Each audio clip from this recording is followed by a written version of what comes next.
আমরা ই গ্রাম স্বরাজে পেমেন্ট সকলেই করি, কিন্তু পেমেন্টের সাথে সাথে আমাদেরকে কিন্তু ফান্ড রিসিভও করতে হয়।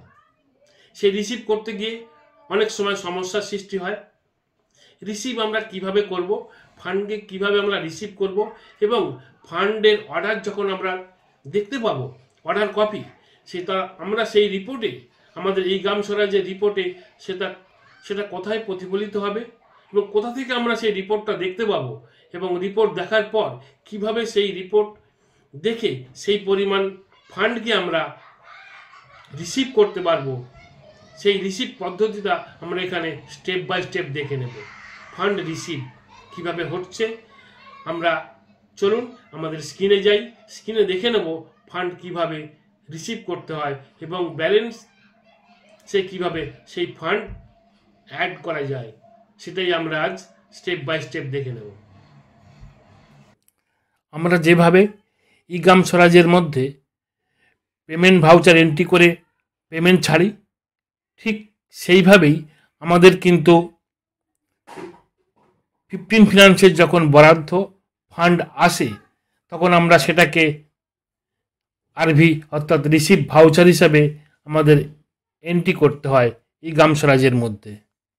আজ আমরা এখানে সেটাই দেখে নেব কিভাবে ফান্ড আসার পর আমরা রিসিভ ভাউচার আরভিটা এন্ট্রি করতে পারবো এবং কোথায় গিয়ে আমরা দেখতে পাবো যে আমাদের ফান্ড কত এসেছে এবং কোন ডেটে আমাদের সেই ফান্ডটি আমাদের এখানে ই গ্রাম স্বরাজে শো করছে, সেই রিপোর্টেও আমরা দেখে নেব। এবং আমরা যখন ফার্স্ট ডে বুক ক্লোজ করব, ঠিক সেই সময়ও যে ডেটের মধ্যে ফান্ডটি আমাদের এখানে অ্যালট হয়েছে সেই ডেটে গিয়ে কিন্তু আমাদের আর ডে বুক ক্লোজ করা যাবে না। আমরা চলুন আমরা প্র্যাকটিক্যালি দেখে নিই কীভাবে আমাদের ডে বুক ক্লোজ করার সাথে সাথে আমাদের মেসেজ এসে যাচ্ছে যে ফান্ড রিসিভ করার পরেই কিন্তু আমরা পরবর্তী ডে বুক ক্লোজ করতে পারবো। চলুন আমরা দেখে নিই, আমরা স্ক্রিনে চলে যাই।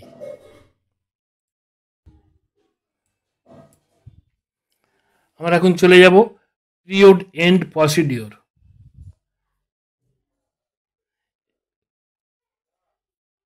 এখান থেকেই চলে যাব close day books, scheme day close, scheme wise close day book. Scheme wise close day বুকে আমরা ক্লোজ করব ডে বুক ক্লোজ করার সাথে সাথে আমাদের কাছে মেসেজ এসে যাবে auto receive voucher information is received. এই নাম্বারে যে আমাদের ফান্ড রিসিভ হয়েছে সেটাকে আগে আমাদের রিসিভ করতে হবে, তারপরেই আমরা কিন্তু ডে বুকটা ক্লোজ করতে পারবো। আমরা এখন চলুন দেখে নিই রিসিভ ভাউচারে এই ভাউচার আছে কি না। রিসিভ ভাউচার ট্রানজ্যাকশান থেকে রিসিভ ভাউচার অ্যাড করব, ক্রিয়েট রিসিভ ভাউচার। এখান থেকে আমাদের যে ইয়ারে ফাইন্যান্সিয়াল ইয়ারে টাকাটি বরাদ্দ হয়েছে এবং পিএফএমএস থেকে আমরা পেয়েছি সেটা আমরা এখানে দেখে নেব। 24-25-এ এই যে রিসিভ হয়েছে যে ফান্ডটি, যে নাম্বারে যে ফান্ড আমাদের কাছে ই গ্রাম স্বরাজের মাধ্যমে এসে পৌঁছেছে, এটাকে আমাদের রিসিভ করে আগে ফান্ড ব্যালেন্সের সাথে অ্যাড করতে হবে, তারপরেই কিন্তু আমরা পেমেন্ট ডে বুক ক্লোজ করে পেমেন্ট করতে পারবো। আগে এই ফান্ডটিকে আমাদের রিসিভ করে নিতে হবে। ই গ্রাম স্বরাজের মেকার লগইন করে নিয়ে লগইন আইডি পাসওয়ার্ড দিয়ে লগইন করার পর মেকার লগইনে চলে এসেছি। এখান থেকে দেখে নেব কিভাবে রিসিভ ভাউচার এন্ট্রি করতে হয়, রিসিভ ভাউচার ক্রিয়েট করতে হবে। চলুন আমরা এখান থেকে দেখে নিই। আমরা মেনু বারে চলে গেলাম। এখান থেকে voucher transaction, receive voucher receive voucher আমরা অ্যাড করব। অ্যাড করলেই ক্রিয়েট রিসিভ ভাউচার এসে যাবে। এখান থেকে আমরা পিএফএমএস রিসিভ ভাউচার পিএফএমএস চলে আসবে। এখান থেকে ফাইন্যান্সিয়াল ইয়ার সিলেক্ট করে নেব। তারপরেই দেখতে পাবো সেই ইয়ারে যে ফান্ড আমাদের অ্যালট হয়েছে সেই ফান্ড এখানে শো করবে। এখানে সিলেক্ট ভাউচারে আমরা ক্লিক করে দিলেই ভাউচারটি অটোমেটিক এখানে চলে আসবে। এবারে পরবর্তী স্টেপে আমরা এখানে মানি রিসিভ নাম্বার দিয়ে দেবো। বাকি ফিল্ডগুলোই অটোমেটিক ফিল হয়ে গেছে। যে ফিল্ডটা কেবলমাত্র এন্ট্রি করতে হবে সেটি হচ্ছে মানি রিসিভ নাম্বার, এখানে দিতে হবে এবং আমরা ডেটটা এখান থেকে চেঞ্জ করতে পারি, কোন ডেটে আমাদের এই ভাউচারটি এন্ট্রি হচ্ছে সেই ডেট আমরা এখান থেকে সিলেক্ট করে দেবো। ডেটটা এখান থেকে আমরা চেঞ্জ করে দিলাম।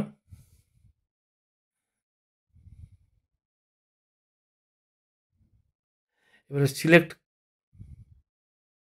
হেড ঠিক করে দিতে হবে, কোন হেডে টায়ার্ড গ্যান্ড এবং মেজর হেড,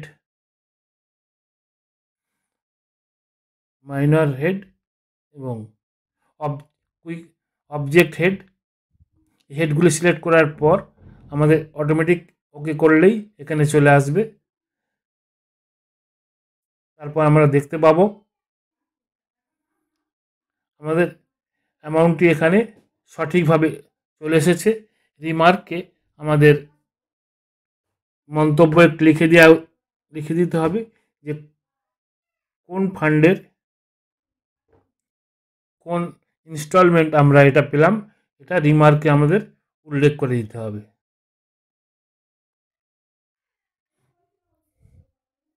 এখানে আপনি আপনার মতো করে একটা রিমার্ক বোঝার জন্য এন্ট্রি করে দেবেন। রিমার্কে লেখার পর আমরা এই ফাইলটিকে পরিষ্কারভাবে দেখে নেব, চেক করে নেব প্রত্যেকটা এন্ট্রি ঠিক আছে কিনা। তারপর আমরা এটাকে ফিচ করে দেব। সেভ করলে কিন্তু হবে না, ফিচ করে দিতে হবে। সেভ করলে পুনরায় আবার পরবর্তীকালে ফিচ করতে হবে। আমরা এখান থেকে সরাসরি ফিচ করে দেব সঠিক যদি আমাদের এন্ট্রি হয়ে থাকে। ভাউচার নাম্বার দিয়ে পুরো সেভ সাকসেসফুলি আর 3 ওকে। ভাউচার আমাদের অলরেডি এন্ট্রি হয়ে গেল। এবার এই ভাউচারটি সঠিকভাবে এন্ট্রি হয়েছে কি না আমরা কিন্তু দেখে নিতে পারবো আমাদের রিপোর্ট থেকে, এবং রিপোর্ট থেকে সেই ভাউচার এন্ট্রি সঠিক হয়েছে কি না দেখে নেওয়ার পর আমরা ডেবুক ক্লোজ করে দেখে নেব যে ডেবুকটি স্টেপ বাই স্টেপ ক্লোজ হচ্ছে কি না।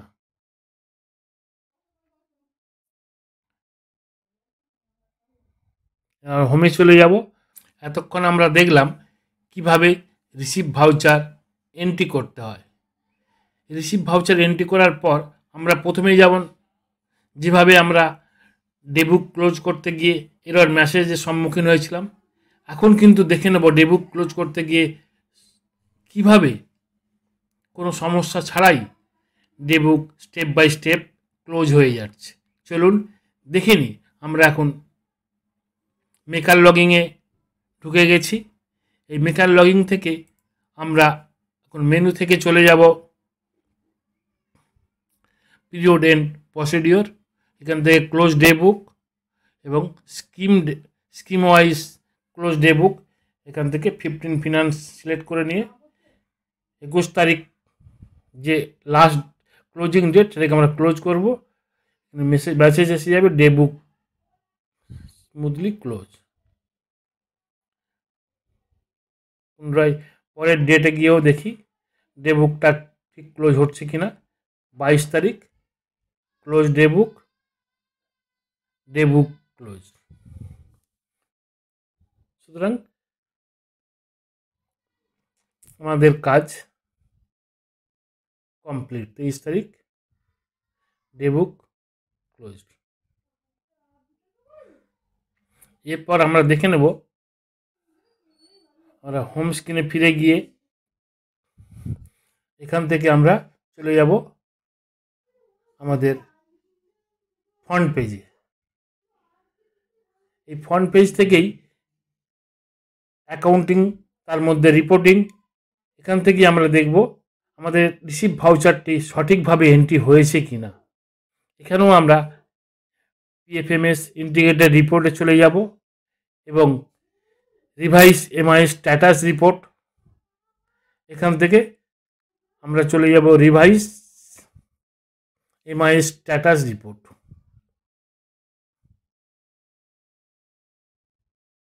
এখান থেকে স্ট্যাটাসটা আমরা দেখতে পারবো যে আমরা যেটা আমরা রিসিভ করলাম সেটা হয়েছে কিনা। ফাইন্যান্সিয়াল ইয়ার, ভিলেজ পঞ্চায়েত এবং স্টেট সিলেক্ট করে নেব। এখান থেকে স্টেট সিলেক্ট করার পর আমরা আমাদের ডিস্ট্রিক্ট সিলেক্ট করে নেব।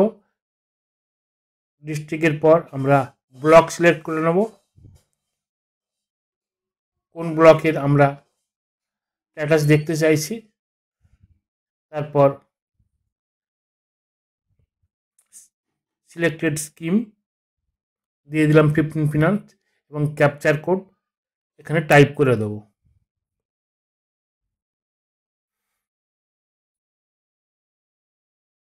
ক্যাপচার দেওয়ার পর ভিউ রিপোর্ট,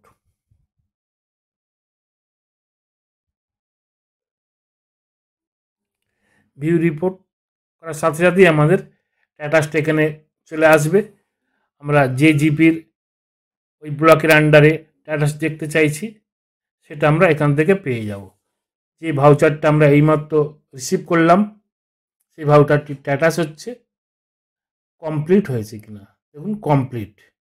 যে টায়ার্ড গ্র্যান্ড আমরা এইমাত্র রিসিভ করলাম সেই tired grand RV approve complete এখানে দেখাচ্ছে। সুতরাং আমাদের ভাউচারটি সঠিকভাবে রিসিভ হয়ে গেছে, টায়ার্ড ফান্ডেড ব্যালেন্সের সাথে অ্যাড হয়ে গেছে। আমরা এই রিপোর্টটি প্রয়োজন পড়লে আমরা এখান থেকে ডাউনলোড করে স্প্রেডশিটে ট্রান্সফার করে নিতেও পারি, কিংবা আমরা এখান থেকে সিলেক্ট করে এক্সেল শিটে কপি করে নিতেও পারি।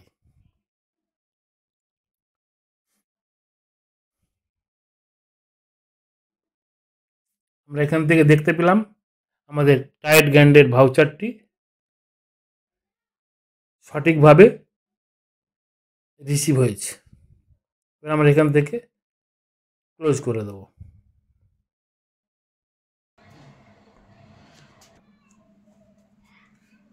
আপনারা এতক্ষণ লাইভ দেখলেন কিভাবে সরাসরি রিপোর্ট দেখার পর ফান্ডকে রিসিভ করা যায় এবং রিসিভ করে আমাদের ব্যালেন্সে অ্যাড করলাম, সেটা সরাসরি আপনাদের দেখিয়ে দিলাম স্টেপ বাই স্টেপ। এরকম সরকারি বিভিন্ন প্রকল্প অর্থাৎ সরকারি বিভিন্ন স্কিমের কোনো সমস্যা বা টেকনিক্যাল সমাধানের জন্য স্টেপ বাই স্টেপ আপনাদের কাছে উপস্থাপিত করব। সুতরাং যে কোনো পরিকল্পনা বা যে কোনো স্কিমের সমস্যার জন্য টেকনিক্যাল সমাধান যাতে সহজেই করতে পারেন সেই জন্য চ্যানেলটিকে সাবস্ক্রাইব করে নিন। যারা ইতিমধ্যে সাবস্ক্রাইব করে নিয়েছেন তাদেরকে অনেক অনেক ধন্যবাদ। যারা এখনও করেননি তাদের কাছে অনুরোধ রইল সাবস্ক্রাইব করে এবং লাইক কমেন্ট সাবস্ক্রাইবের মাধ্যমে পাশে থাকার অনুরোধ রইল। আপনার একটি মূল্যবান লাইক পরবর্তী ভিডিও বানাতে উদ্বুদ্ধ করে, এটাই আশা রাখলাম। ততক্ষণ ভালো থাকুন, সুস্থ থাকুন এবং সতর্ক থাকুন। নমস্কার।